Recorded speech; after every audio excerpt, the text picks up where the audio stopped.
Di tengah era media sosial yang makin membahana saat ini, penggunaan bahasa terkadang digunakan sebagai fungsi yang estetik dan kosmetik, bukan hanya pemaknaan dia sebagai penggunaan untuk komunikasi yang lebih. Dalam informasi yang terus secara signifikan muncul, generasi muda menggunakan bahasa sebagai identitas untuk menyampaikan pesan dan secara signifikan menunjukkan kekerenan mereka di hadapan publik saat ini. Namun demikian, bahasa juga identitas sebuah bangsa. Bahasa juga sesuatu yang jadi kebanggaan sehingga kadang harus dilestarikan, termasuk bagaimana Indonesia dengan berbagai keragaman budaya dan bahasa lokalnya menjadi sebuah kekayaan yang harus terus kita lestarikan. Di kesempatan yang sangat baik ini, Ngotot akan mengundang seorang mahasiswa jurusan psikologi dari BINUS Bekasi, sekaligus juga finalis Duta Bahasa DKI Jakarta 2025 untuk berbincang lebih lanjut tentang bagaimana bahasa digunakan sebagai alat, tidak hanya sebagai fungsi yang estetik, tapi juga identitas dan keunikan untuk disampaikan lebih lanjut. Yuk kita simak bersama Ngotot edisi kali ini tentang bahasa nggak cuma estetik, tapi juga identitas. Ngotot, nggak perlu sewot, tapi yang pasti obrolannya berbobot. Yuk kita simak.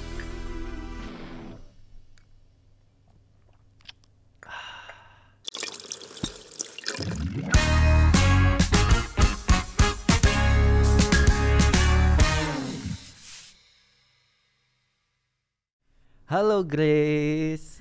Halo Prof. Iya, terima kasih ya sudah berkenan untuk hadir di podcast Ngotot, ngobrol bareng Prof Gatot. Grace, supaya para pendengar kita, penonton podcast Ngotot ini bisa tahu, boleh dong dikenalkan Grace ke para pendengar Ngotot kita. Oke, thank you juga Prof Gatot ya.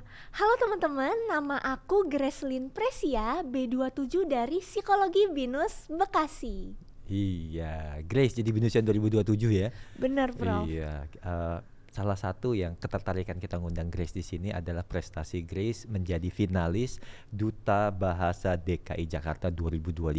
Duta bahasanya ini bahasa Korea apa bahasa Indonesia ya? Kalau jawaban serius itu Duta Bahasa menggaungkan Trigatra Bangun Bahasa Prof. Oke. Jadi ada utamakan bahasa Indonesia, Ya, lestarikan bahasa daerah, baru kuasai bahasa asing. Oke, saya baru tahu tuh ternyata Duta Bahasa itu maka nggak spesifik Duta Bahasa Indonesia ya, ternyata Trigatra tadi ya. Benar Prof. Bahasa Indonesia, bahasa daerah, sama bahasa asing. Iya. Oh, menarik sekalian. Nah, boleh ceritain nggak, kan itu Duta Bahasa dengan Trigatra tadi, bila mana Grace itu tertarik untuk kemudian bergabung dan mengikuti prosesnya, dimulai dari apa? Sebenarnya dari kecil aku udah tertarik di bidang literasi sih Prof, kayak baca novel, nulis cerpen, aku udah suka itu. Nah masuk di BINUS ternyata dibuka tuh ajang pemilihan Duta Bahasa BINUS. Oke. Awalnya aku gak tahu apa-apa, tapi tiba-tiba di chat sama kakak SSO, Ya. terus kayak Grace daftar, kamu potensi nih. Hah. Daftar, masuk 5 besar wanita terbaik, baru masuk lagi ke juara favorit wanita Duta Bahasa BINUS. Nah dari sana aku dengar tuh dari kakak-kakak pembinanya, ada Bu Rahmi dari CBDC ya, dibilang kalian yang masuk finalis bahkan semifinalis itu bisa lanjut ke provinsi. Saat itu akhirnya aku lihat Duta Bahasa DKI Jakarta dibuka pendaftarannya, aku daftar dan ya sampai sekarang aku tergabung jadi Duta Bahasa DKI Jakarta. Wah, keren. Jadi diawali bahwa ketertarikan ada, tetapi kemudian ada tawaran dari tim SSO untuk mengikuti proses yang ada ya. Oke. Terus ketika mengikuti prosesnya ada persiapan-persiapan khusus nggak? Kan tadi di Trigatra Bahasa ya, ada persiapan-persiapan khusus nggak yang dilakukan, Grace? Oh, ada Prof. Jadi proses seleksi ini kan meliputi wawancara, kemudian krida. Krida itu kayak program kerja kalau terpilih jadi Duta Bahasa. Nah, yang disiapin waktu wawancara itu aku siapin nih tema atau materi yang mau aku bawain apa. Waktu itu aku bawanya satu psikolinguistik, lalu tentang literasi untuk bangsa Indonesia gitu untuk anak-anak. Yang aku siapin materinya kayak datanya apa aja nih, fenomena saat ini apa. Sementara untuk Krida aku dapetnya tema revitalisasi bahasa daerah.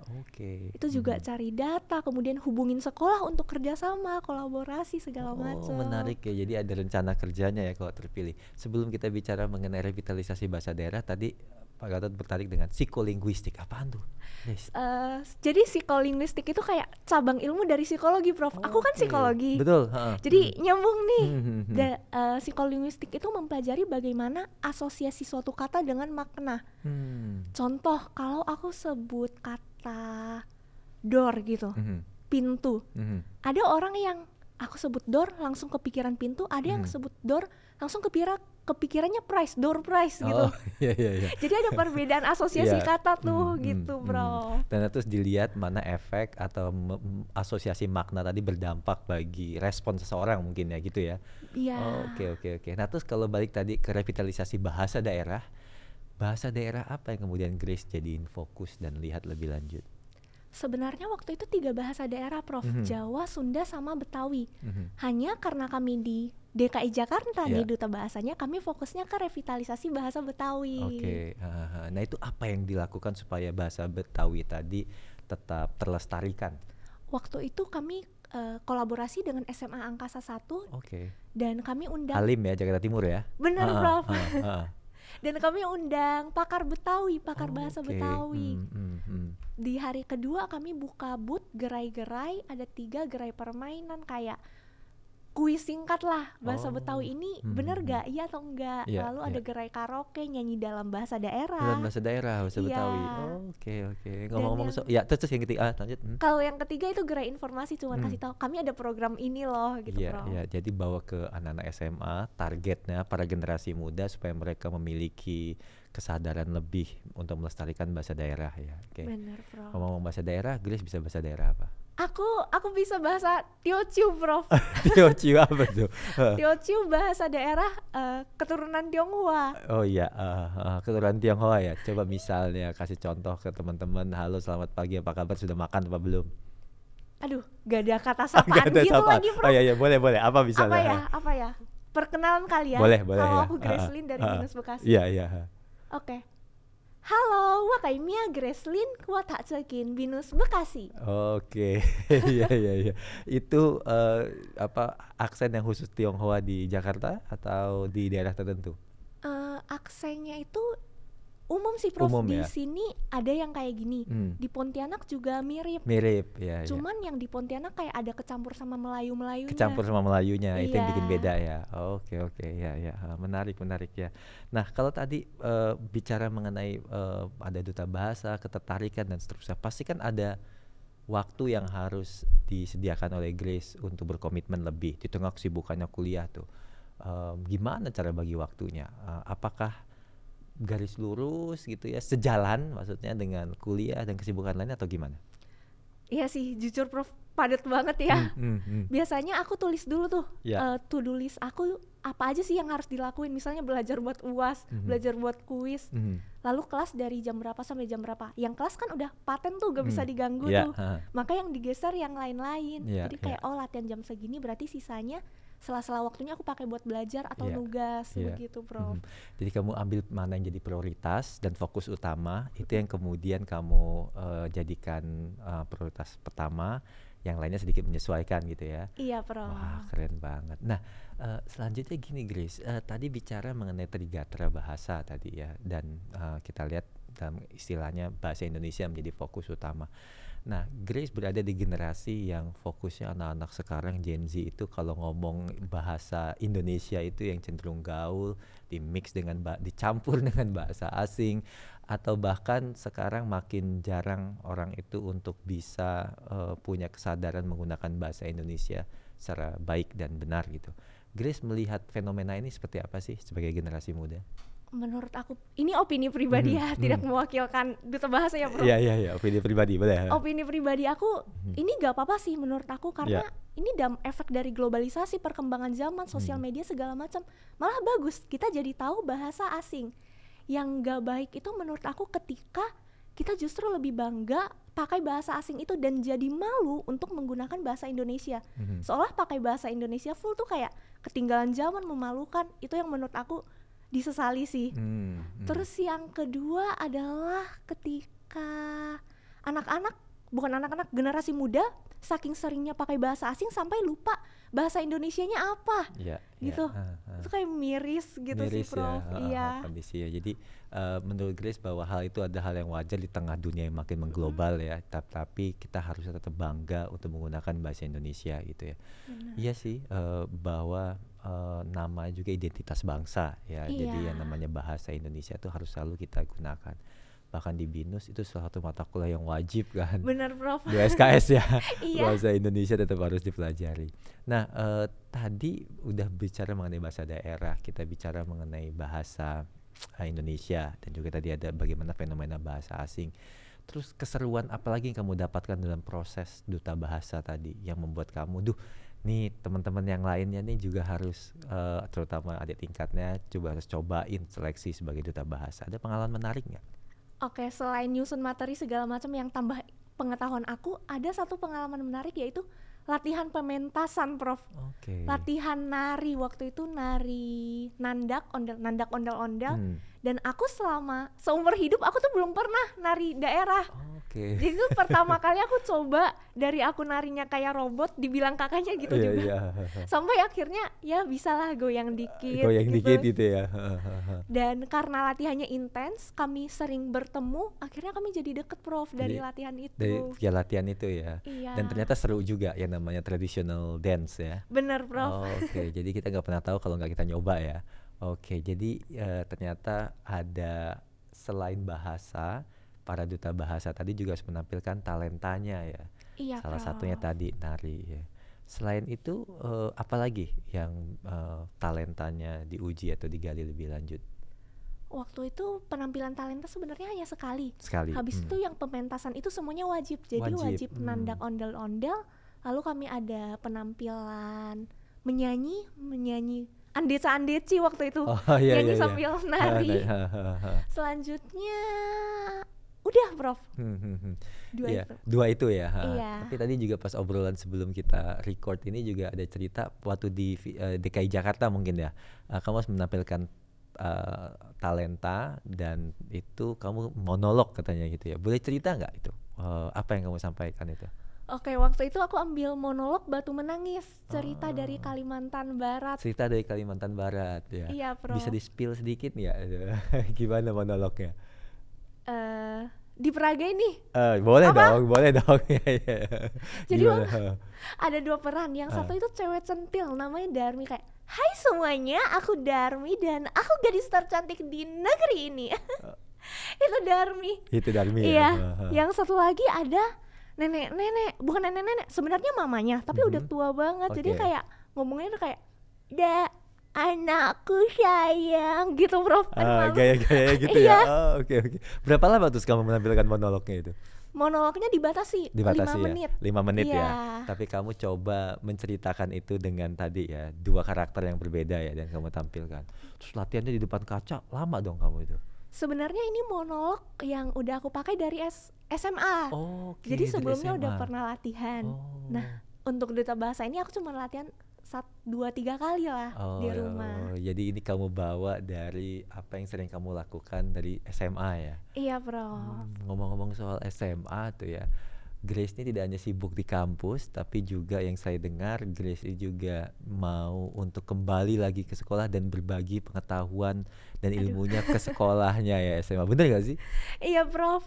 Pernah waktu itu sekali jadi guest teacher ya. Teacher? Oke. Apa yang kamu sampaikan itu? Tamu guru undangan untuk pelajaran kimia. Pelajaran kimia. Iya. Aku jurusan IPA. Iya, jurusan IPA. Terus masih ingat tuh pelajarannya kimia?